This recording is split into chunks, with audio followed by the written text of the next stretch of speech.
केंद्रीय नागरिक उड्डयन मंत्री ज्योतिरादित्य सिंधिया आज बीजेपी के वरिष्ठ नेता प्रभात झा के घर पहुंचे। यहां दोनों ने आपस में बैठकर काफी बातचीत की। इसके अलावा दोनों ने भोजन भी किया। भोजन पर आमंत्रित किए गए थे ज्योतिरादित्य सिंधिया। हम बात कर लेते हैं वरिष्ठ नेता प्रभात झा जी से।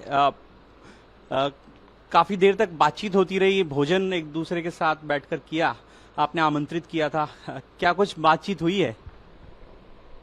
सहज उनका फोन आया था कि मैं घर आऊंगा, तो घर कोई आते हैं और भोजन के समय पर आते हैं तो ये तो हमारा दायित्व बनता। और उन्होंने तो हमको 2 बार महल में भोजन पे बुलाया भी। राष्ट्रपति जी आई थी, अमित शाह जी आए थे, तो ये तो सामान्य प्रक्रिया है, सामान्य भेंट थी। और वो सब जगह जाते हैं, जैसे सभी कार्यकर्ताओं के जाते हैं, ऐसे हमारे यहाँ भी आए। कुछ रणनीति बनी है इलेक्शन को लेकर? बोल रहे थे कि कुछ सियासी बातें भी हुई हैं प्रदेश में चुनावी कैंपेन को लेकर। किस तरह से बीजेपी का जो चुनावी कैंपेन है वो आगे बढ़े और जीत हासिल करे?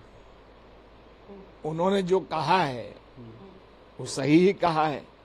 2 राजनीतिक कार्यकर्ता यदि मिलते हैं तो और चुनाव के समय में मिलते हैं तो बात चुनाव की ही होगी। तो हम लोग कैसे जीतें, इस पर बात हुई। एक सवाल और है कि वन नेशन वन इलेक्शन की बात पीएम ने की है, आप कैसे देखते हैं इसे? अच्छा है ये। अदर कंट्रीज में भी कॉलेज के चुनाव से लेके सीनेट के चुनाव तक एक महीने के अंदर हो जाता है। अब आप देखिए, ये चुनाव होगा, उसके बाद लोकसभा आ जाएगा। लोकसभा हो जाएगा तो हरियाणा, महाराष्ट्र, 3-4 राज्यों के फिर चुनाव। तो ये सारी ऊर्जा चुनाव में ही चली जाती है। इसलिए वन नेशन वन इलेक्शन होना जरूरी है और इस पर विरोधी दलों को भी, सभी को भी विचार करना चाहिए।